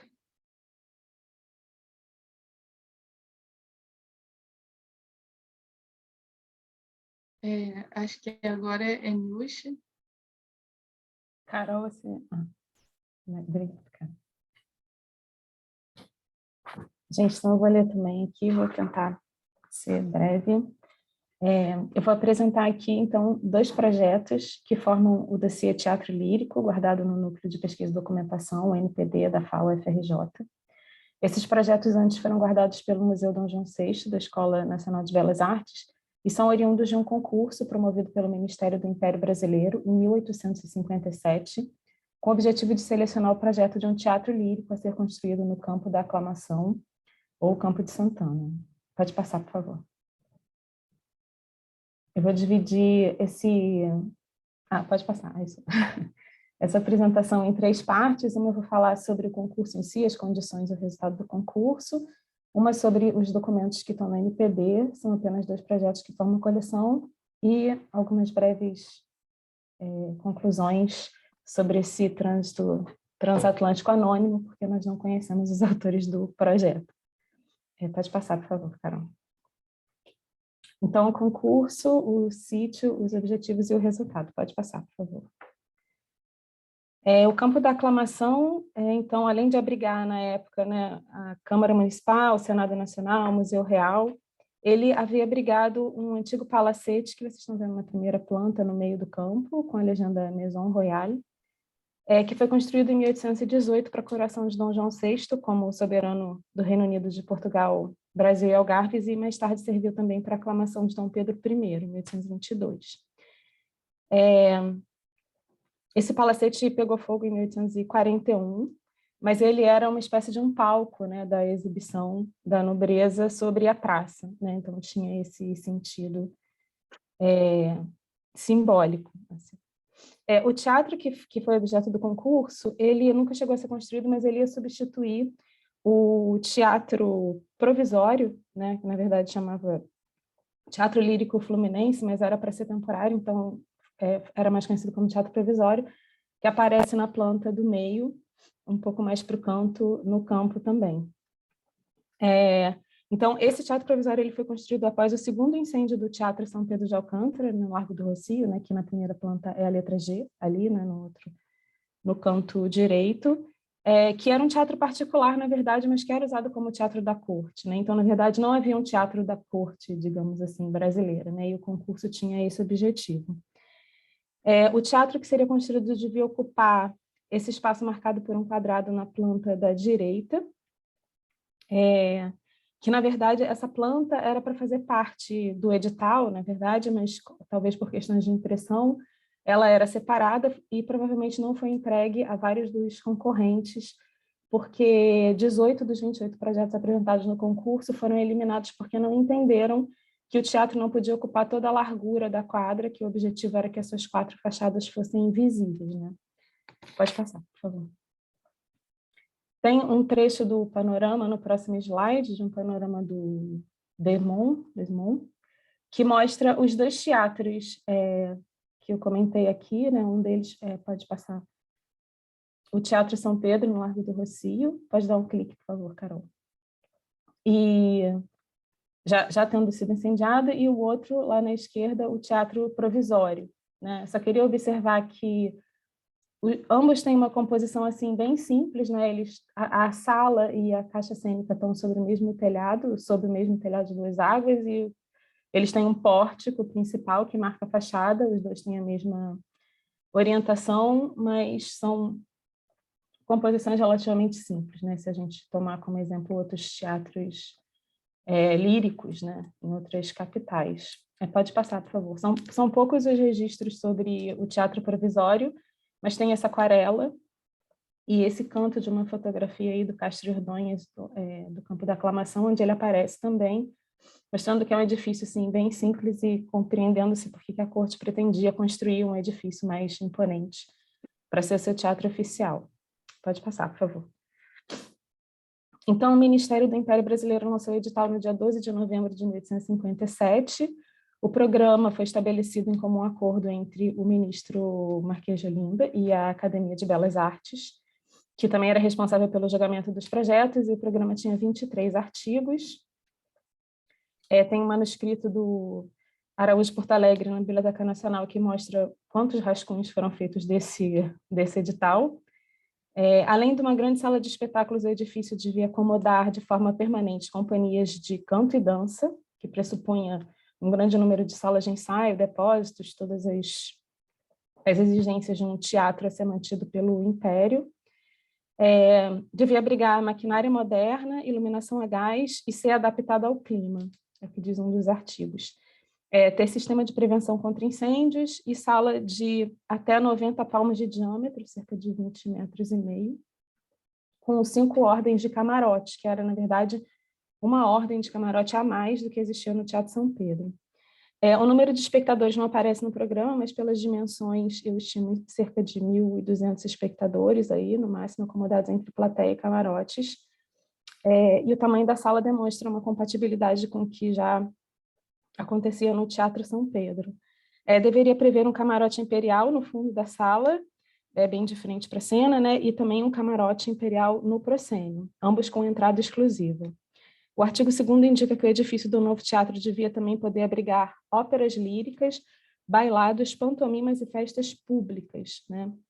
Que demonstra essa ideia de criar um programa significativo de exibição do poder imperial, relacionando o teatro com a praça, né? E reforçando essa vocação do campo da aclamação como esse centro representativo da monarquia. O edital também prevê o uso de granito cinzento brasileiro, ferro e mármores artificiais, diz assim, e alerta que não seriam admitidas cópias ou imitações servis de outros teatros, né? Estou citando. Para a preparação do material, os concorrentes tinham 9 meses e 2 meses adicionais foram concedidos para os projetos que fossem remetidos desde o exterior, e os concorrentes deviam identificar-se por anagrama ou sinal e remeter num envelope fechado a sua identidade real. Esse envelope só foi aberto para os projetos premiados, e no momento da devolução, porque depois os projetos foram devolvidos aos autores ou portadores, e era conferida a identidade no envelope. Pode passar, por favor. Em 23 de março de 1859, o Jornal do Comércio publica o termo de julgamento final dos 28 projetos que foram recebidos. O resultado classifica 3 projetos. Em primeiro lugar, o projeto do arquiteto alemão radicado no Brasil, Gustav Wienet, que era o arquiteto do Barão de Nova Friburgo, autor do Palácio do Catete. O segundo lugar era uma dupla, William John Green e Louis Deville, sediados em Londres. E o terceiro lugar, um arquiteto estadunidense da Filadélfia, chamado Samuel Sloan. O resultado avaliou outros 7 projetos que não foram classificados, mas foram comentados, e todos os demais 18 foram desclassificados porque não se adequavam ao artigo 1º, que dizia respeito à implantação do teatro. Pode passar. As principais críticas ao segundo e terceiro lugares, e aos demais projetos que foram analisados, os outros 7, eram principalmente 2, né? Que aí eu vou citar um trecho da ata, mas tem vários trechos similares. As fachadas são em demasia sobrecarregadas de ornatos e estátuas, é o que se diz, por exemplo, do segundo colocado que a gente está vendo abaixo, né? E também o terceiro colocado, não o segundo, apresentava, também citando, camarotes sem divisões e com bancada geral, o que é contra os usos do país. Isso é citado para vários projetos. No projeto vencedor, cuja maquete a gente está vendo na primeira imagem, a única restrição que é apontada pelo júri é que a comissão o estimaria mais se ele não tivesse fachada cilíndrica. Bom, a gente olha para a imagem, a gente vê que a fachada cilíndrica é só esse trecho acima, recuado, né, a parte de cima da sala, e que isso já era considerado nocivo à imagem do teatro, segundo o júri, além de, assim, provavelmente introduzir um certo desequilíbrio na composição, que eles também não gostaram muito. Pode passar. Ah, não, eu tenho uma questão. Mas pode dar um clique, por favor, Carol. Porque pela hegemonia das cortes italianas na definição do tipo de sala de espetáculos líricos, né, é de se estranhar que não exista um projeto italiano entre os 3 premiados, mas eu encontrei essa nota também no Jornal do Comércio, em fins de 58, que fala que talvez vários projetos italianos tenham se perdido no naufrágio de um vapor chamado Aventim, ainda na costa italiana, mas pode passar, por favor. Por sorte, 2 desses projetos italianos chegaram ao NPD atrasados e por isso estão lá. Então, a coleção do NPD, embora tenha apenas 2 projetos, os 2 italianos, felizmente, eles são bastante diferentes no tipo de composição que eles apresentam, e a gente vai ver agora. Pode passar, por favor. Eles estão identificados sobre esses 2 anagramas, Astreia e Tiber Albus. Eu não posso deixar de comentar que apresentam uma certa visão, talvez, romantizada do Império Brasileiro. E o Astreia tem um memorial, o memorial do Tiber Albus, que devia existir porque era exigido no edital, não está perdido, não está no NPD. O Astreia tem mais desenhos, 9 pranchas, e o Tiber Albus apenas 5 pranchas. Eles não estão comentados na ata de avaliação, ou seja, eles não estão entre os 28 projetos que foram analisados pela comissão, mas é possível asseverar que, tanto pelas características do projeto quanto pela data, que eles se destinavam a esse concurso de 1857, e eles provavelmente chegaram atrasados. E também não foram devolvidos. E por isso os envelopes não foram abertos e também não sabemos onde estão os envelopes. Isso faz dele 2 projetos marginais, mas muito interessantes de serem observados. Eles provavelmente teriam sido eliminados porque as fachadas são muito largas, percebe-se que eles também não entenderam a implantação proposta, possivelmente não receberam aquela planta que a gente viu. Mas um deles, o Astreia, tem uma fachada retilínea, né? Tem uma planta retangular, e o Tiber Albus tem uma planta oval interessantíssima, e esse seria completamente eliminado também, porque a fachada é completamente curva. Nos 2 projetos, o pavimento terra é cercado por um peristilo de arcadas, né, que gera uma galeria em cima, e com isso, ambos os arquitetos, talvez eu devesse falar arquitetos, né? Não sabemos, pretendiam tanto cumprir a parte de criar um colchão de ar, né, fazer uma proteção climática para o teatro, como gerar essa varanda de exibição da família imperial, que tinha acesso à parte de cima, né, dessas arcadas. Pode passar. As plantas, eu peço desculpa porque essas fotos são minhas e da Priscila, tiradas de celular, que eu tive que usar muito Photoshop para retificar, porque as plantas são enormes e estava tudo perspectivado. Elas mostram também que elas cumprem a estrita simetria, que é pedida em edital, a partir desse eixo principal, né, que é esse eixo significativo da área do imperador e do seu camarote central. O eixo se inicia no pórtico principal, que adentra o hall do imperador. Pode dar um clique, por favor, Carol.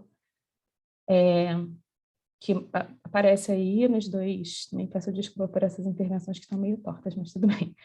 Atrás da caixa de escada tem um acesso alternativo formado por uma via para carruagem imperial. Pode dar um clique também, por favor, Carol. E por um desses caminhos, o imperador tinha acesso à sua escada exclusiva. Pode dar um clique também. Uma escada espelhada também, mantendo a ideia de simetria. E aí, subindo, ele chegaria diretamente no seu camarote, que ficava na chamada Ordine Nobile, né? A Ordem Nobre, no centro da curva da plateia. Tem 2 caixas de escada para serviço e segurança do imperador em ambos os projetos. Pode dar um clique, por favor, Carol. Mais 2 caixas de escada em cada lateral. Pode dar também um clique, por favor. Que elas serviam para as ordens de camarotes inferiores e superiores à Ordem Nobre. E outra servia para as salas das companhias, né, que deveriam, e também para acesso aos camarotes do proscênio. Ainda tem escadas dentro que dão acesso direto pela sala de espetáculo, de forma que a pessoa não precisaria sair da sala de espetáculo se quisesse subir aos outros balcões. Isso mostra assim, que ambos os arquitetos dominavam... não, tem também uma caixa de escada no fundo do palco, dos dois lados também. Dá outro clique, por favor, Carol. Isso mostra que eles dominavam completamente essa questão da setorização e essa hierarquia, né, que era proposta nesse tipo do teatro lírico, com todas as suas setorizações e as circulações específicas, que são bem similares nos dois projetos. E tinha também cordonatas, se você der outro clique, por favor, Carol, que eram essas rampas para o trânsito de cavalos, estão presentes nos dois projetos, embora nesse projeto oval elas apareçam só uma seção delas aqui na frente, e que os cavalos podiam ser tanto animais de cena quanto animais usados para puxar as cordas e fazer funcionar a maquinária de palco, e eles ficavam abrigados tanto no pátio atrás quanto no fundo, no subsolo, nesse outro projeto.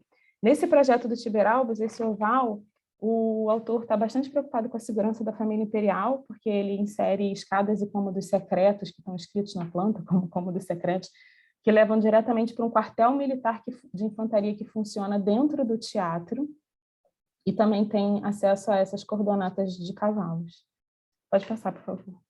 Em ambos os projetos, toda essa parte central da fachada é reservada para o uso imperial, e se mantém o uso de balcões nas 5 ordens, né, nos 5 andares da plateia.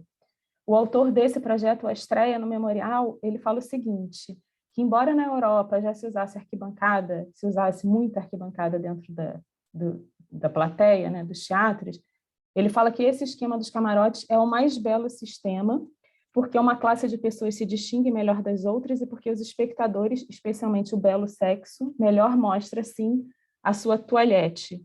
E por isso ele adotou esse sistema, porque ele é mais apropriado para uma corte, onde a pompa não é certamente inferior aos outros países da Europa. Pode passar, por favor.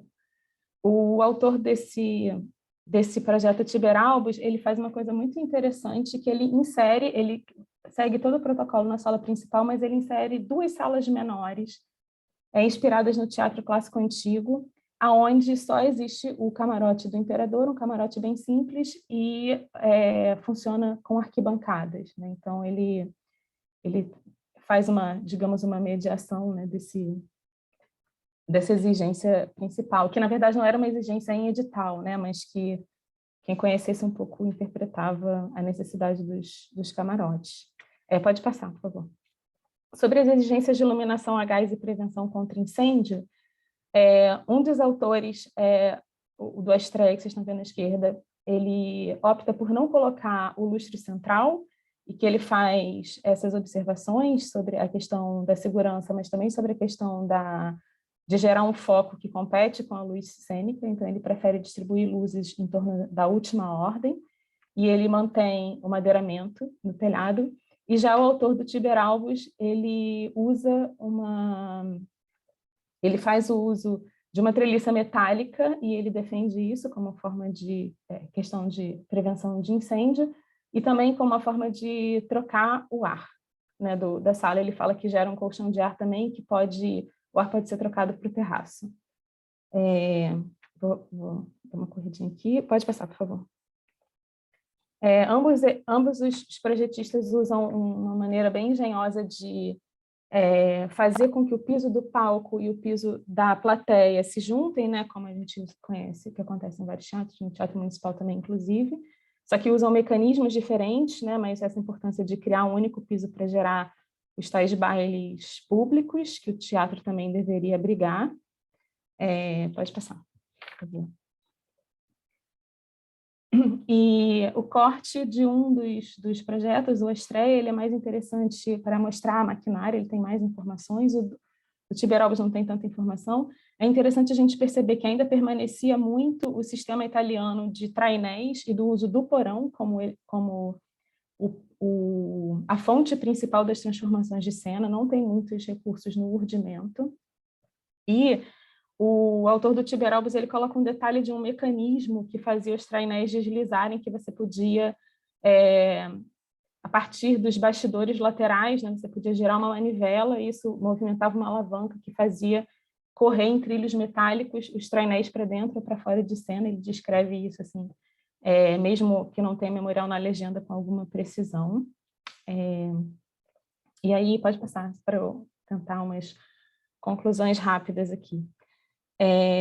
Bom, o teatro é esse edifício, né, um pouco representativo dessa cultura europeia e um espaço de representação social, né, sinal dessa implementação desse projeto europeu, né, pelo mundo.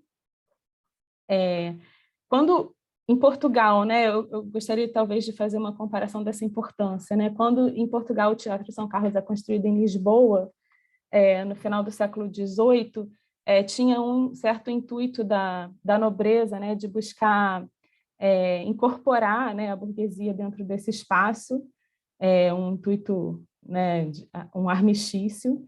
E a gente pode pensar que quando a corte chega no Rio de Janeiro, né, também usa esse elemento do teatro nesse contexto, por exemplo, das guerras de independência na América Espanhola, né, para tentar incorporar a população, principalmente no Rio de Janeiro, nesse sistema representativo absolutista, e faz isso com muitos edifícios temporários, né, que são construídos no próprio Campo de Santana, depois Campo da Aclamação, e no Teatro São Pedro, e tenta, né, na verdade, fazer o grande lance, né, dessa representação com esse concurso. O teatro não é construído finalmente, mas é interessante observar que tem uma distância entre a modernidade técnica, né, que é representada pela iluminação a gás, a introdução das peças metálicas, tanto na estrutura quanto nos mecanismos cênicos, e essa rigidez, né, dessa hierarquia que traduz, né, a sociedade nobiliárquica escravagista brasileira.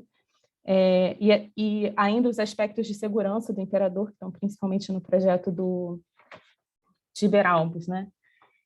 Comentar que entre os 18 projetos que foram desclassificados, acho que pode passar, eu não pedi para você passar, desculpa.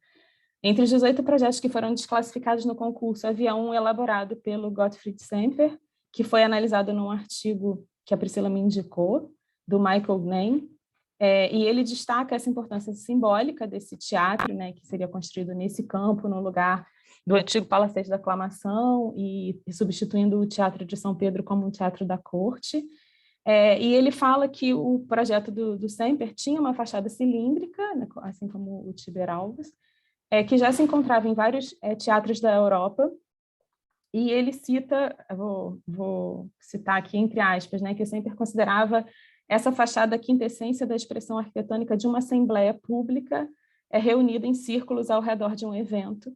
E essa ideia, né, como a gente viu, estava presente também na Itália, talvez por influência austríaca, porque um dos projetos que a gente viu era dessa forma, né, mas não seria muito bem aceita pela comissão brasileira.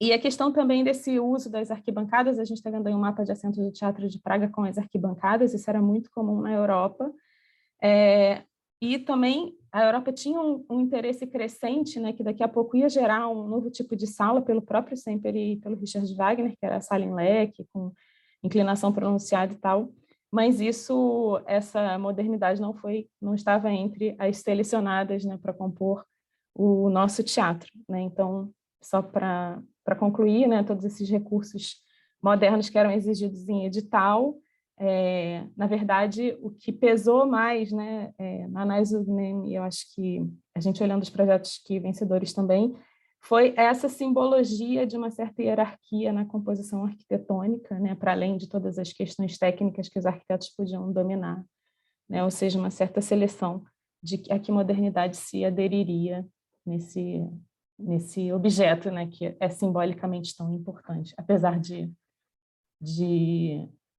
moderno também, né, em termos tecnológicos. Aí é isso, muito obrigada. Obrigada, Nilce. Eu agora estou com um pouco de preocupação da questão já tem gente, acho que da próxima sessão. Não sei se vocês querem abrir, eu pensei em abrir uma sala no Google Meet para a gente conversar, dado que no horário da nossa sessão já estourou. Vocês gostariam? Não sei, Samira, que está nos ouvindo, a Bárbara, vou botar aqui, botei no chat aqui, mas assim, só para então fazer um fechamento aqui, acho que quem tiver interesse, a gente pode continuar a discussão nessa sala de Meet que eu acabei de abrir aqui, mas eu acho que é interessante as diferentes posições que foram apresentadas aqui sobre a questão desses debates transnacionais e as diferentes formas de abordagem para enquadrar esse trânsito que a gente chamou de transatlântico no enunciado da nossa sessão.